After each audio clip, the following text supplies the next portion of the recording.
já disse aqui para vocês várias vezes, Deus, Ele não precisa de dinheiro. Deus é dono de tudo. O nosso Deus é dono da prata, do ouro, de todas as coisas. Se alguém tem alguma coisa aqui nessa terra, é porque Deus deu a oportunidade dessa pessoa ter. Nós somos apenas administradores de algumas coisas. E assim como a igreja, ela também não tem dono. A igreja tem um dono, mas o dono dela é Jesus. Né? Então aqueles que são líderes, aqueles que pensam que são donos da igreja, eles estão equivocados. Porque a igreja não tem dono. A igreja foi comprada com um preço muito caro. E o preço que a igreja foi comprada é o sangue precioso do dono dela, que é o Senhor Jesus. Então observem comigo, como algumas lições que nós podemos aprender com os mentirosos. Porque a mentira, ela não provém de Deus. O diabo nunca inventou nada, mas tem uma coisa que ele inventou.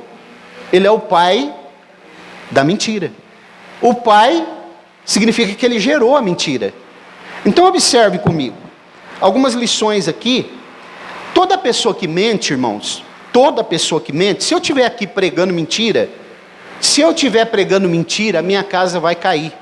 Vocês sabiam disso? Porque Deus não suporta mentira. Então se eu estou lendo aqui alguma palavra, e eu estiver falando alguma coisa para vocês aqui, que a Bíblia não está dizendo, e são coisas que eu estou aqui manipulando a Bíblia, uma certa hora eu serei desmascarado. Porque Deus faz isso. Quando nós olhamos para a palavra de Deus, nós percebemos que a mentira, em todos os momentos que ela foi utilizada, houve um momento que ela caiu por terra. E eu já disse para os irmãos aqui algumas vezes, que nós podemos amarrar a mentira, muitas vezes, só que ela vai cair. A verdade não precisa de suporte, ela fica de pé, sozinha. Então por isso que a Bíblia diz assim, conhecereis a verdade, e a verdade vos libertará. A verdade é a palavra de Deus, e ela liberta qualquer pessoa, como Danilo já falou aqui, com muita propriedade. Não importa a situação que uma pessoa viva. Às vezes uma pessoa pode pensar assim, para mim não tem jeito, porque eu faço isso, eu faço aquilo, eu já fiz aquilo, eu já transgredi a lei de Deus várias vezes. Entretanto, a Bíblia nos garante que quando uma pessoa se arrepende de todo o seu coração, ela é transformada pelo poder da palavra de Deus, que é a verdade absoluta.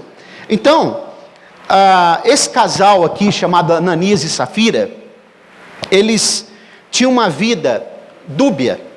O que acontecia com esse casal é que eles viviam uma vida de mentira.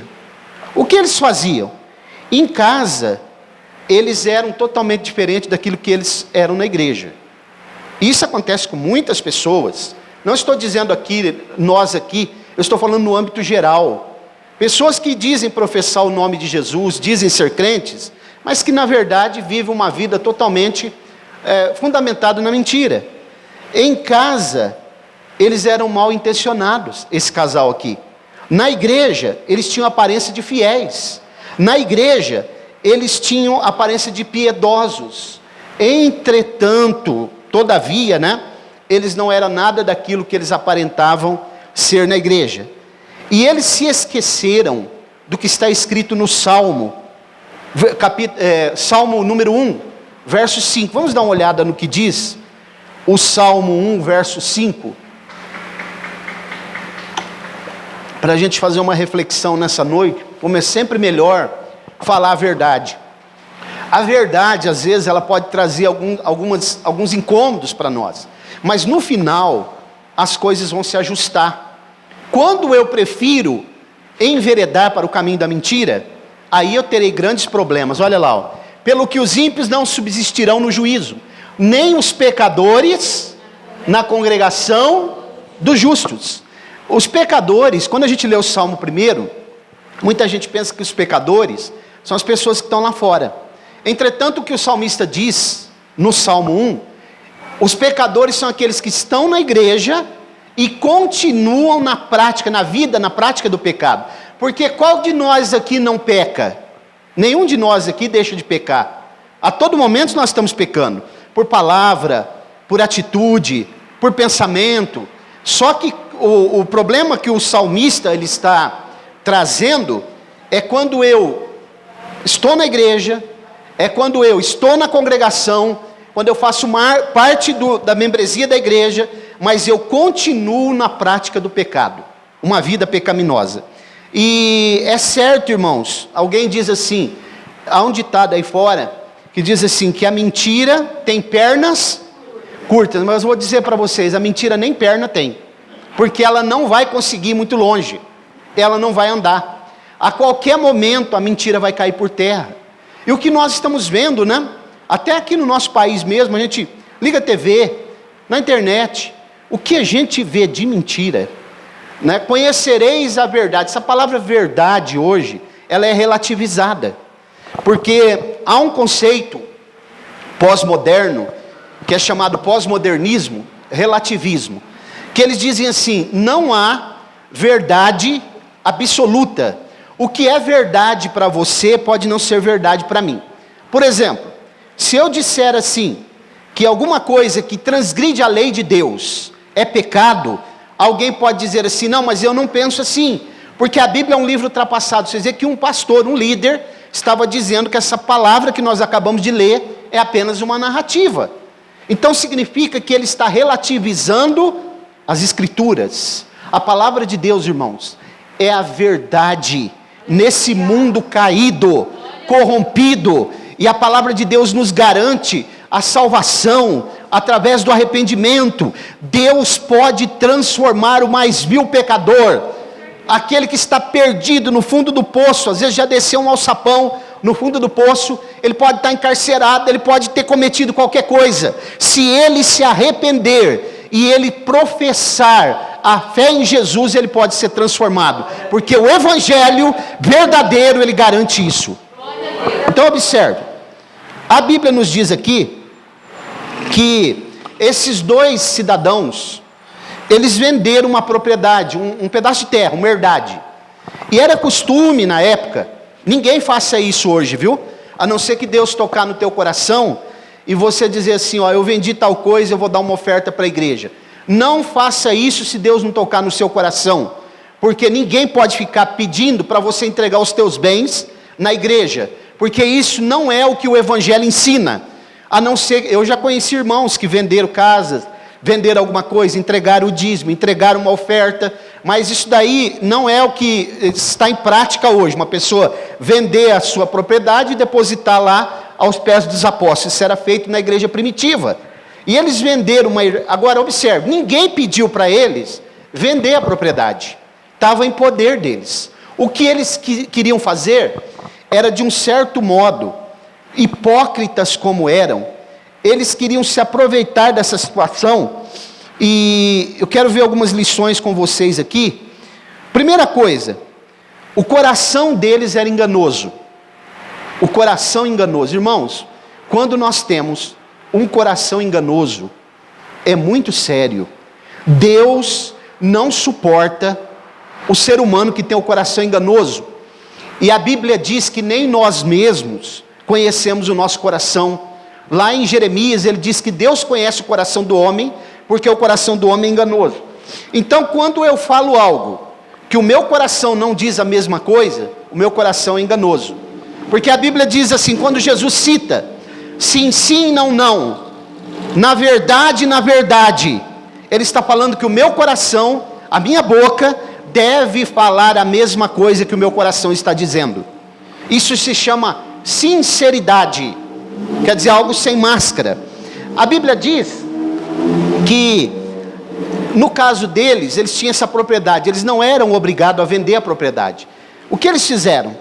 Venderam essa propriedade e levaram aos pés dos apóstolos, deram uma oferta na igreja. E a Bíblia diz que então, conscientemente, eles queriam fazer isso para ser honrados, reconhecidos, terem honras dos homens. E é certo, irmãos, como eu já ensinei aqui muitas vezes, que Deus pode nos honrar. Ele honra os homens. Muitos homens já foram honrados por Deus. Entretanto, a glória é sempre dele. Nunca é nossa. Ele é digno de toda a glória. E não precisa que os homens também queiram nos honrar, embora nós também somos honrados pelos homens. Quem não gosta de receber um diploma de uma universidade, ter o reconhecimento, por exemplo, de um patrão, e ele dizer assim: eu vou te promover, porque você é um bom funcionário. Tudo isso é salutar, até na igreja. Quem não gosta, por exemplo, um obreiro, de trabalhar bem, e daqui a pouco o pastor chamar ele e dizer: ó, você trabalhou bem como diácono, como presbítero, como evangelista, agora você vai subir um cargo, um degrau no ministério. E tudo isso é bíblico e é salutar. Agora, o que eles fizeram aqui, o coração deles não era puro. Nunca faça algo para Deus ou para alguém com o teu coração impuro. O teu coração não está querendo fazer aquilo. Eu preciso fazer de coração. Quando a Bíblia diz aqui, que foi lido pela irmã Roberta, caridade é o amor na prática. Quando eu entregar algo para alguém, quando eu fizer uma caridade, quando eu ajudar alguém, o meu coração precisa estar feliz. Quando eu der uma oferta na igreja, quando eu entregar um dízimo, o meu coração precisa estar com liberalidade, porque assim eu estarei agradando a Deus, e com certeza Deus vai me honrar. Amém. Irmãos, Deus honra os homens. Eu já conheci muitos homens que foram honrados por Deus. Muitos deles, né? Homens que você dizia assim: essa pessoa aí, não é possível, e de repente você percebe, Deus está honrando esta pessoa, porque Deus trabalha, irmãos, de uma forma muito diferente de nós, dos homens. Deus tem a maneira dele trabalhar, as ferramentas que Deus usa não são as nossas, a metodologia de Deus é diferente da nossa.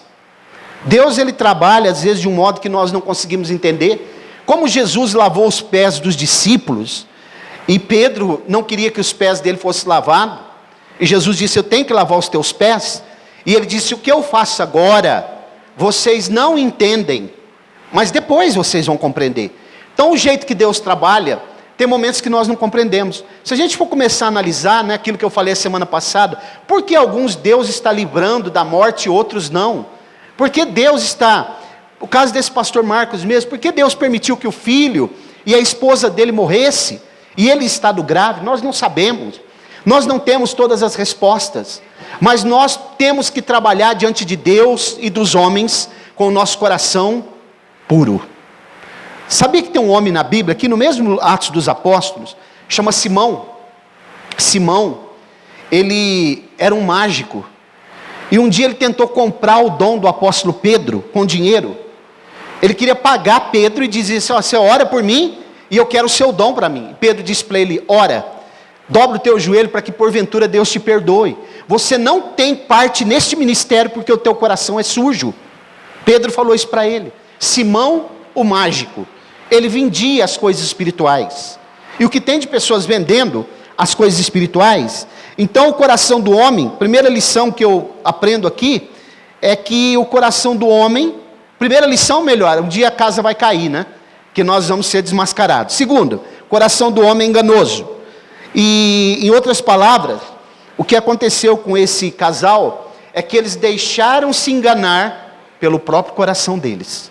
Você já leu aquele texto em Provérbios que diz: guarda o teu coração, porque dele procede as saídas da vida. Vai ter momentos, irmãos, que nós vamos ser testados por Deus e pelos homens. E nesse momento, o nosso coração vai ter que estar limpo, porque senão nós cairemos na própria armadilha do nosso coração. Você sabe o que é o coração do homem? Eu não estou falando aqui só desse músculo que nós temos, cardíaco, que bombeia sangue. Eu estou falando de um véu. O ser humano tem 2 véus. Quantos véus? 2. Um véu está entre o corpo e a alma. É a nossa mente, que é chamada de psique. O outro véu está entre o espírito e a alma, coração. É um filtro. E se esse véu ele estiver fechado, eu não consigo receber nada que vem de Deus para mim. Então esse véu ele precisa estar limpo. E todas as vezes que eu falar, que eu tratar uma situação, que eu for fazer algo, eu preciso estar com o meu coração puro. Então esses dois aqui, esse casal, e os dois, a Bíblia diz assim, ó, versículo 1. Um certo homem chamado Ananias, com sua esposa, Safira. Às vezes pode acontecer de um casal, eles cometeram alguma coisa errada. Mas às vezes um faz uma coisa errada e o outro diz, nós erramos. Mas aqui não. Os dois aqui estavam coniventes. Eles sabiam exatamente o que eles estavam fazendo. Eles não eram inocentes. Deus olha para nós, irmãos, e Ele esquadrinha o nosso coração, a nossa mente, o que nós pensamos, o que está dentro do nosso coração. Quando eu falo com alguém, qual é a intenção do meu coração? A falsidade, ela é filtrada por Deus. Deus olha para nós. A Bíblia diz que Ele esquadrinha os rins do ser humano. Você sabe o que é o rim? Para o rim e o coração, para o judeu, trata-se dos nossos sentimentos. O que é o rim? Não é um filtro para filtrar as impurezas? É isso que a Bíblia mostra para nós. Então, como está o teu coração aí nessa noite? E isso serve para mim também. Eles não precisavam vender essa herdade. Eles quiseram apenas se aparecer. E ela também, a mulher, confirmou a mentira. A mentira, irmãos, é algo grave. Porque a mentira, ela deturpa a verdade. E a verdade, ela faz parte da essência do caráter de Deus. Deus é verdade, assim como Deus é amor. Você sabia que tem cinco colunas na Bíblia da verdade? Existem 5 colunas na Bíblia que chamam colunas da verdade. A primeira é Deus. A segunda é o próprio Jesus. A terceira é o Espírito Santo, que eles mentiram para o Espírito Santo, e Pedro diz, vocês não mentiram para os homens, mas para Deus, provando que o Espírito Santo é Deus. A quarta coluna, a terceira é o Espírito Santo, a quarta coluna é a própria palavra de Deus, e a quinta coluna é a igreja. A igreja não é a verdade, ela sustenta a verdade, é uma das colunas, coluna e firmeza da verdade. Por isso que a igreja precisa pregar a verdade sempre. A igreja não pode se omitir, a igreja não pode maquiar a palavra de Deus, a igreja não pode dizer o que a Bíblia não diz. E quando alguém diz para você, você tem que trazer dinheiro para você receber, isso não é verdade, a Bíblia não diz isso. É verdade. Isso é vender as coisas de Deus. Bom, vamos ler mais um texto. Jeremias 17, 9. Olha o que a Bíblia diz sobre o coração do homem. Aleluia, Senhor. Glória a Deus. Aleluia. Glória a Deus. Jeremias 17, 9. Enganoso é o coração, mais do que todas as coisas, e perverso, quem o poderá conhecer? Quer dizer, nem nós conhecemos o nosso coração, mas Deus conhece. Nesse momento, Deus está olhando para cada um de nós aqui, e para todas as pessoas que estão em todos os lugares, sobretudo, para aqueles que estão frequentando as igrejas nesse momento, e dizendo, eu sou crente, eu sou servo de Deus, mas como está o coração? Nós temos falado a verdade sempre, porque às vezes, irmãos, nós ficamos constrangidos de falar a verdade, mas é muito mais fácil mentir, né? Do que falar a verdade. E às vezes as pequenas mentirinhas, ela vai se avolumando, e ela vai formando uma bola de neve. Por isso que Salomão, em livro de Cantares, ele diz assim, apanhai-me as raposas, e as rapozinhas, que devastam a vinha do Senhor. Porque essas pequenas mentirinhas que parecem não ter problema. Um dia eu estava assistindo um programa, e tinha um pastor lá que estava sendo entrevistado, e uma psicóloga. E a psicóloga disse assim, o tema era justamente a mentira. E a psicóloga disse assim, não, existem algumas mentiras, pequenas mentiras, que nós temos que contar, porque senão nós não conseguimos viver nesse mundo. A psicóloga disse isso, e o pastor se omitiu, ele não falou nada. E a própria apresentadora, irmãos, daquele programa, que nem crente é, ela disse assim, espera um pouquinho aí, eu não entendi o que você quis dizer, como você disse aí, que existem algumas mentiras que nós precisamos contar? E ela disse, porque nós vivemos numa sociedade, que se nós não contarmos mentira, nós não vivemos. E ela disse assim, mas eu não concordo com isso, eu não sou obrigado a contar mentira. Então os irmãos veem, o pastor se omitiu, ele deveria como pastor ter se posicionado, mentira não é de Deus, mentira não provém da palavra de Deus, mentira é enganoso, mentira, e tem uma coisa ainda que eu também já ensinei aqui, chamado sofisma. Os irmãos sabem o que é um sofisma? É uma meia verdade.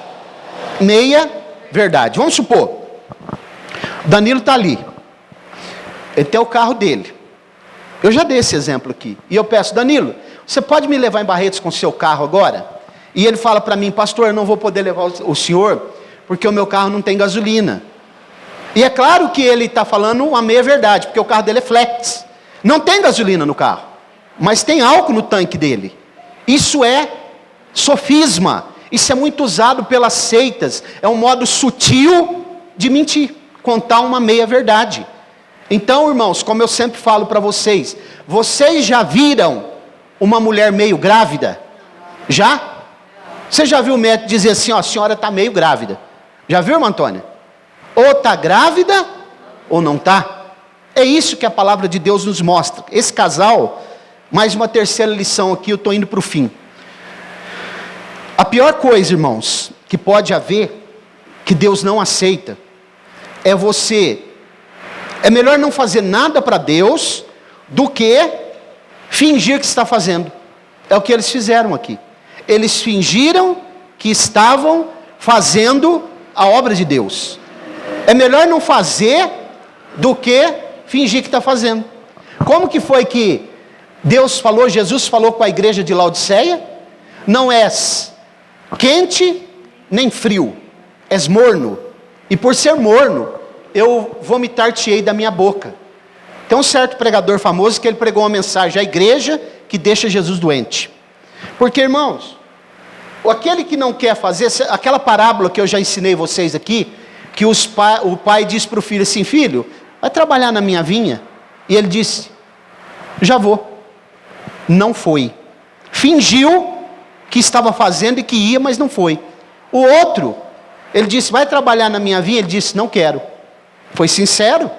É melhor dizer que não quer, mas depois ele foi, ele se arrependeu e foi.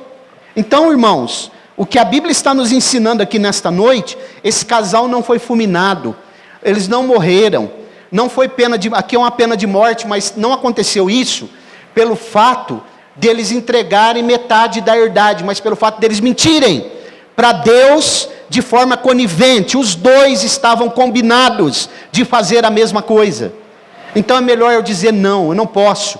Quando alguém aparecer uma situação na nossa vida, que nós não tivermos condição de atender, vamos ser sinceros, vamos dizer eu não posso fazer, ou eu posso, sim, sim, não, não. O que passa disso, a Bíblia diz que é procedência maligna. Vamos trabalhar com a verdade, porque Deus será o nosso advogado, Deus chancelará tudo para nós. Se nós trabalharmos com a verdade, Deus colocará as mãos sobre nós em qualquer causa. Aonde nós não tivermos condição de entrar, Deus entrará por nós. Aonde a nossa caneta não assinar, Deus levantará alguém com uma caneta que pode assinar no nosso lugar. Aonde a nossa palavra não valer, Deus levantará alguém e colocará para que a palavra seja válida. Trabalhe com a verdade e deixa que Deus cuida de você e da tua casa. Faça isso, irmão.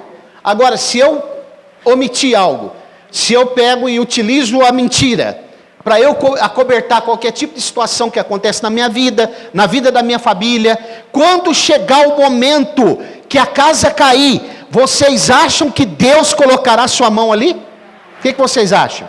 Claro que não, porque eu não estou trabalhando com a verdade. Ainda que seja uma situação grave, irmãos, fale a verdade.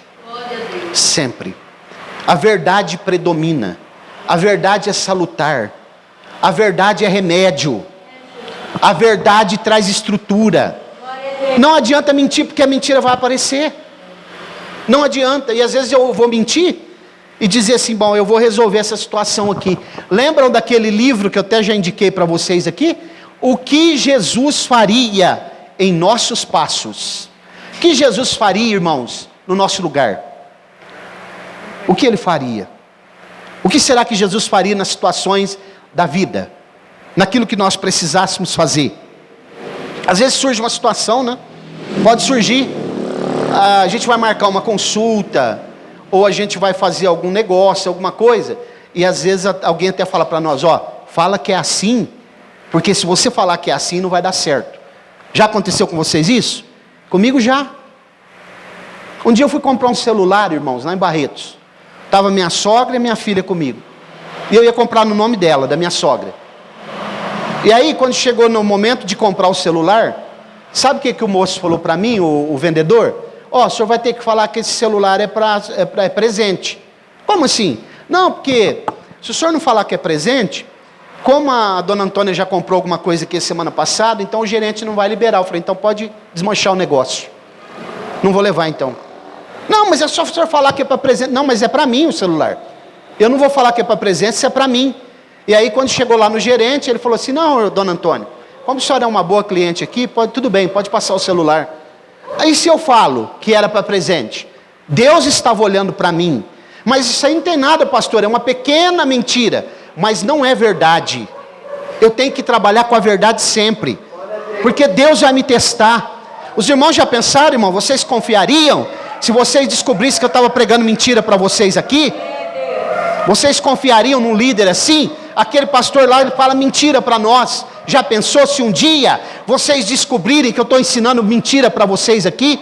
Que coisa ruim. Já pensaram? Pastor Mauro, nós confiamos no Senhor. O senhor leu a Bíblia para nós e agora o senhor está falando mentira? Não, irmãos. Vamos trabalhar com a verdade. A verdade liberta. A verdade nos trará tranquilidade. Se eu falo a verdade, eu coloco a cabecinha no travesseiro e durmo em paz. Agora, se eu estiver mentindo, a hora que eu colocar a cabecinha lá no travesseiro, aí Deus vai me lembrar, mas você está mentindo? Vou terminar. Um dia, irmãos, já dei esse testemunho aqui também.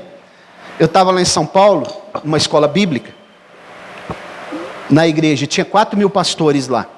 E quando chegou a hora do almoço, eu já dei esse testemunho aqui. Quando chegou a hora do almoço, nós descemos para almoçar, e eu ia sair para almoçar fora. E um pastor falou para mim, não, vamos lá, vamos almoçar aqui, a comida está boa aqui hoje. E eu fui. E quando chegou lá, a fila estava imensa. Os irmãos, imaginem, 4.000 pastores. E aí ele falou para mim assim, ó, fazer o seguinte, vamos descer ali, ó, e nós vamos chegar e ficar lá na frente, na fila. Como assim? Não, nós vamos chegar lá, porque aqui tem um caminho aqui, que eu conheço, e vamos entrar por ali, que nós vamos ficar lá na frente. E eu fui. Quando chegou lá, irmão, nós estávamos quase para pegar a refeição já. E o Espírito Santo falou no meu coração, hipócrita, você prega para os outros sobre a verdade, e você está burlando a fila? Eu, no meu coração, eu senti. E na hora eu bati nas costas do pastor e falei, ó, estou saindo. Não, mas já vai pegar. Não, eu não vou almoçar aqui. Eu vou almoçar fora. Você quer ir comigo? Não, vou ficar aqui. Então eu estou saindo. Porque, irmãos, eu não posso pregar para as pessoas e não viver.